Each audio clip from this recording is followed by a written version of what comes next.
make sure you subscribe to our channel.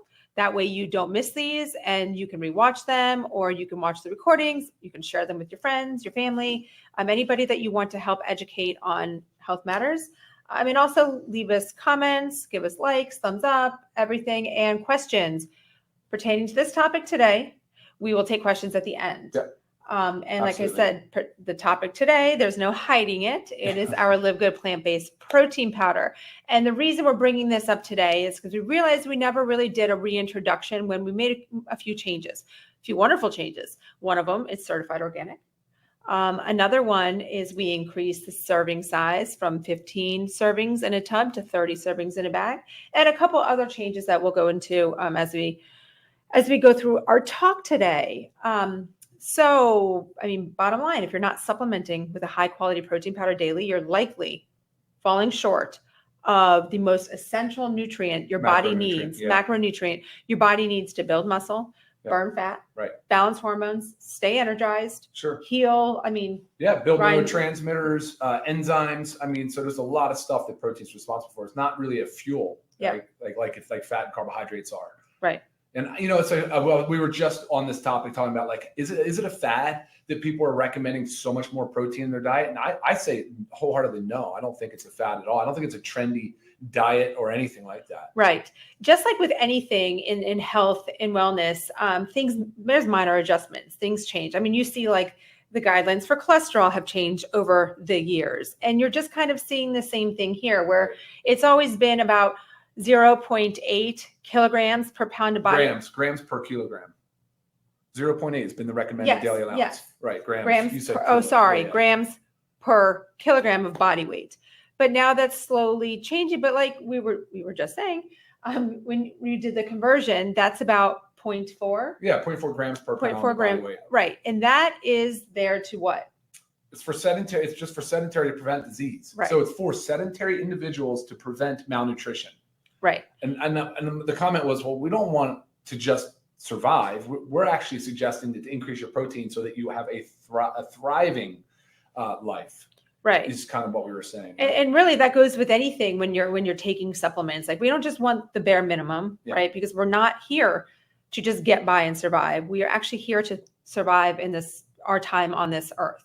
So that's one of the things here with protein. But you'll notice more and more all functional medicine doctors are increasing their range. So now it's moving up. So now they're saying, okay, instead of saying 0.8 grams per kilogram, think about it, 0.8 grams per pound. Right. And again, there's a range. And when I say per pound, I'm talking about per pound of lean body weight. So example, if you are overweight and you're weighing 300 pounds, your goal is not to eat that amount in protein. And let's simplify. Let's make it 1 gram per pound of body weight. Yeah. Right. So that 300-pound person is not going to eat 300 grams of protein. No. It shouldn't, right? It should be based on what you said, ideal body weight. Right. Which there is a calculator that you can find online, and it's also in our health assessment. So if you don't know what I'm talking about, we have a health assessment that's wonderful.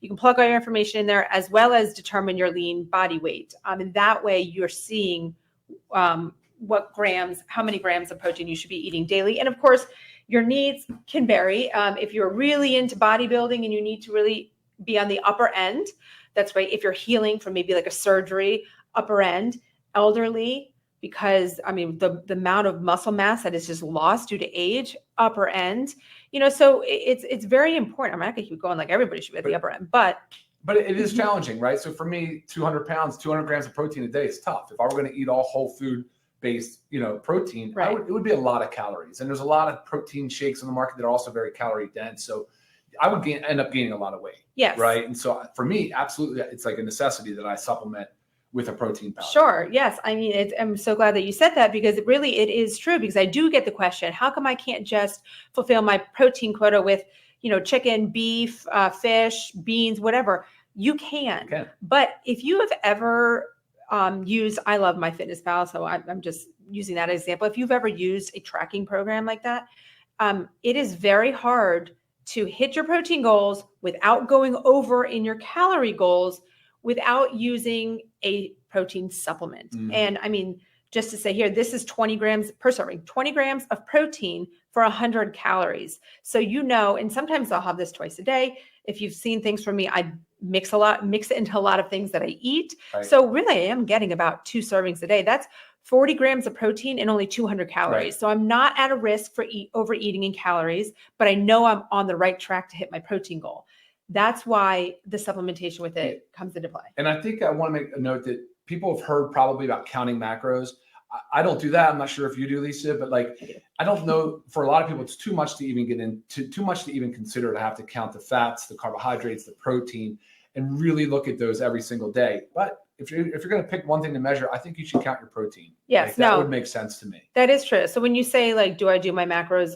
Yes, but the macro I focus on is the protein. Okay. The other two, the carbohydrates and the fats, they'll fill their ways in as long as you're just choosing healthy sources of them. Yep. And not overdoing one. It's a happy balance. But really, if you're doing any tracking, you want to reach your protein goal so you're not overeating or undereating, because undereating is a big problem too. You want to make sure you're hitting those calorie goals as well as your protein goals. Yep. Those are the two things. So it makes it so much less complicated to actually track. And if you do track, once you do for a little bit, maybe like about a month, you'll get a feel for like what your daily, meals look like. And you're really not going to go over or under by too much. It's actually going to make a difference. Yep, exactly. So how do we do that effectively? Right? How do we supplement effectively with protein? Oh, well, okay. Well, first I was going to talk into just a little bit more on, just highlight a little bit more on protein. So we know muscle growth and repair, obviously helps with weight management. Okay. Protein helps you feel full longer. Oh, example, you go to lunch and you're like, I am going to do so good. I am just going to eat a salad with all the lovely vegetables on there, just a little bit of oil and, balsamic vinegar, whatever it is. So it's super healthy. Yeah. And then an hour later, you're like, I'm starving. Hungry. Well, there was no protein. Give me a protein bar. Right. That just went right through you. So you want to make sure you get that piece of fish on there or get that chicken or something. You need protein to help you feel full longer. Yep. That's why sometimes even making a shake in between your meals, look, right, it's going to keep you full. You're not going to be reaching for an unhealthy snack. Right. You're getting that protein. You're not overeating calories. I mean, and not to mention it is delicious. If you haven't tried it, you do have to try it. It is a favorite in our house, kids and everything. Yeah, the kids are, it's funny talking about the protein, just being blasted across social media everywhere about how much protein you need protein. And our kids are hearing it too, but you know what? That's not a bad thing. No. It's Education. But, yeah, so it controls your appetite, helps you reduce snacking, and supports fat loss while preserving that lean muscle mass. I mean, these are all like wonderful things. It's convenient. Busy easy. Schedule. Guys, I mean, we even have our shaker. You can put it in the shaker without water, and when you're ready for it, just add some water and shake it up. Right. I mean, it doesn't have to be blended into a smoothie. I mean, I love blending ours, but if I'm in a pinch, no, it's just going in a shaker bottle. That way I get it. Supports your metabolism, helps blood sugar balance. I mean, this is approved for diabetics. There's nothing in it that's going to raise your blood sugar. And another just part to throw out there, because this is plant-based, this is approved, like it's ideal for all lifestyles. You're vegan, you're vegetarian, you're athlete, recovering from illness, aging, one there, right. and just trying to be healthier. I mean, this is for everybody, but bottom line is protein powder makes it easier to hit your daily protein goals. And I feel like especially for aging populations too, where the appetite's not the same, and when they do eat, they get full easier, but they're not typically choosing like really nutrient dense foods. So and protein shortages is a big challenge for the elderly. Yeah.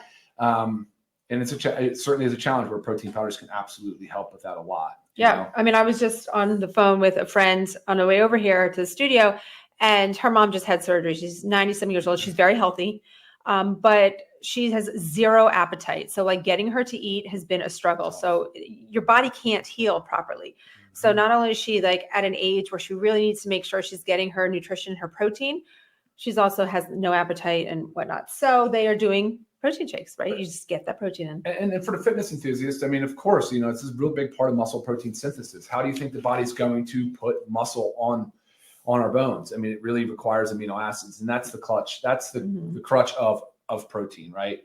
Is getting your essential amino acids. So historically, the whey protein has been your gold standard because it's just got your perfect score of essential amino acids. Whereas plant-based weren't really quite as strong or as good. They've gotten better. They've gotten better over the years. And soy has always sort of been the best plant, but that's sort of fallen out a little bit of favor. So this is an organic. We went to an organic pea protein. Has a little bit of hemp protein, but it's predominantly pea. So it's USDA certified organic. and it does have a complete amino acid profile. Right. And super easy to digest. That's like one of the benefits of it. I mean, it feels great on your gut. And I think that's where most people fail away, you know. Yes. After, like, if they're okay with consuming dairy-based product, they'll go to whey, and the whey protein can sometimes cause some indigestion. Right. Plants, especially if you drink it too fast. A little bit better tolerated. And that would be, I would say that's probably the limiting step of protein supplementation, would just be indigestion. Right. But I haven't experienced it a lot. Most people don't report indigestion. No. You know, so it's a really well tolerated supplement. And I see very little downside. So when you're talking about earlier about like all the different ways and needs and things we need to supplement for, I'm like thinking like that is so much benefit. What's the risk? Very little. The risk benefit is like, maybe if there's kidney disease, you worry a little bit about having too much protein, and that's for your nephrologist to consult on. But I mean, beyond that, it's indigestion. I mean, I think that's it. I don't know where else the risk would be, right? Right. And that's, you know, that's pretty compelling. All right, so let's just run through the highlights of our protein. So, I mean, it's a clean plant-based protein source. Organic. Yep. It's organic, which is very wonderful. It's easily digestible. Yep. It has your complete amino acid profile. Yep.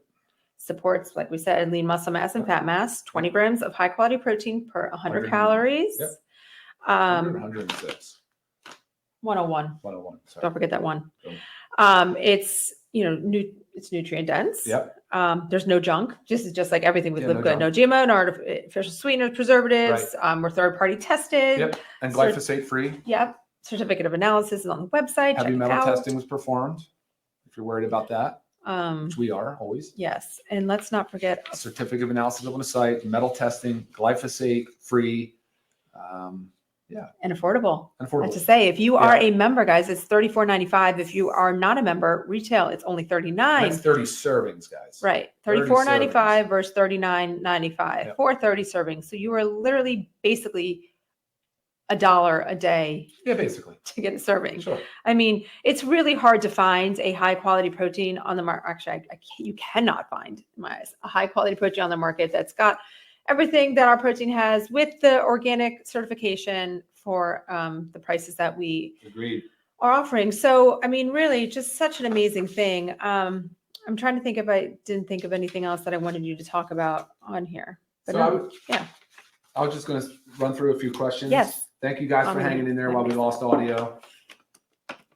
It's very good flavor. It's I think it's very good flavor. For some of those that had an earlier version, when you do head to head, this was the preferred choice of the blind testing that we did. So it's good. And it's 30 servings in a bag, which is great. Yep. And I'm just mixing one serving. So I don't have our shaker bottle right now, but I do have our frother. Just going to put it in water, just show you how like it mixes up very well. You know, but obviously, sometimes you might have to keep mixing with this, but that's why if you have a shaker bottle, you just keep shaking as you drink. But really, guys, it is so delicious. Thrive. Love it. I made a little mess. It's very good, yeah. Awesome. I mean, it's like vanilla ice cream. It is. Exactly. And I blend mine in a smoothie. I add fruit to it. It is not a meal replacement because, as we said, this is 101 calories. If you think 101 calories is a meal, guys, we got to talk.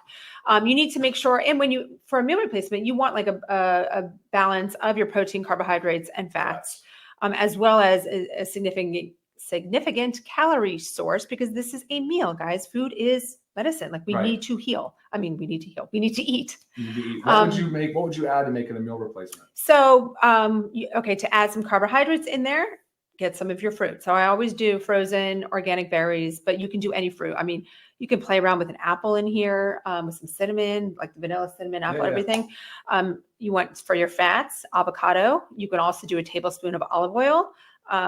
The avocado makes it like almost like pudding-like. Yeah, sure. Which I actually really enjoy. But if you're a texture person, you might not like the texture, but I enjoy it. The olive oil, you won't notice it at all. So you're just adding nutrient-dense things that are going to help make it, significant calories, as well as I said, get the fat, get the protein. I mean, get the fat, get the carbohydrates in there. But I mean, you can experiment with so many, and I'm going to be doing some more playing around with different ones, shakes that I make, and we'll make some videos of it so you guys can get those recipes as well. But awesome.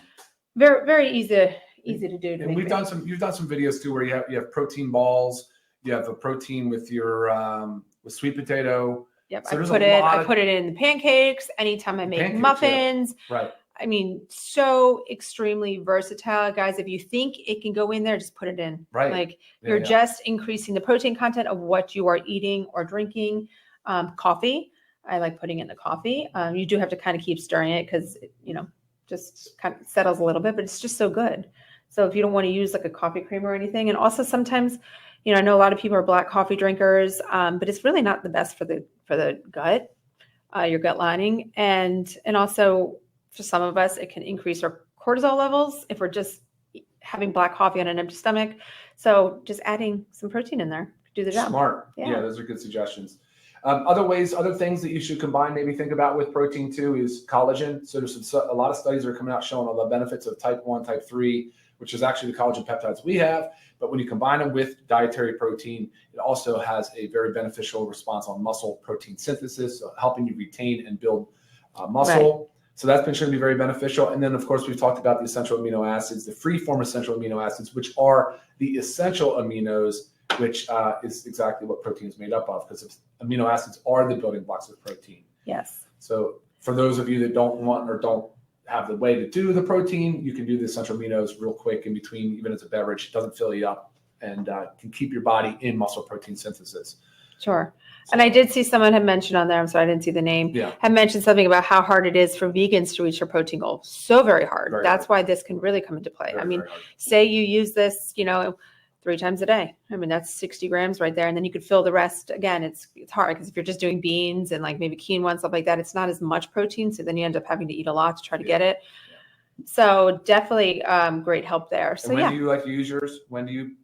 I mean, personally, I have it after the gym, but like you said, I mix it with protein. I mean, I mix it with my sweet potato for before the gym. So I think that video is coming out soon. I do after, and then occasionally sometimes I'll do it in the afternoon, or sometimes honestly it'll be a dessert drink for me. Yes. After dinner. If you finish dinner and you're just craving something sweet and you feel like you're just maybe you're not that full. Right. Instead of going and reaching for like something snacky or something super high in sugar, you don't even have to put anything with it. Right. I mean, it's great. Shake it up, or some ice and kind of make it more of like an ice cream. Yeah, exactly. So that's another thing we've done. We've done the ice cream. Yes, if you have like the Ninja Creamy. Yeah. I mean, I make every single ice cream that we make with our protein powder. So put it in wherever you can. So cool. Yeah. Yeah, but protein is the essential macronutrient. It's not a fad. It's not a trend. Increasing your protein intake and increasing your protein goals can have a very, very positive outcome on your health, on your health, right? 100%. Yeah. So any further questions, guys, go ahead, email me, lisa@livegood.com. If not, thank you so much for joining us. We look forward to seeing you every week. We'll be back here next Monday talking about something else. And if you have not tried our protein powder, make sure you do today, livegood.com. Awesome. All right. See you guys later. Thanks for watching. Bye. Bye now.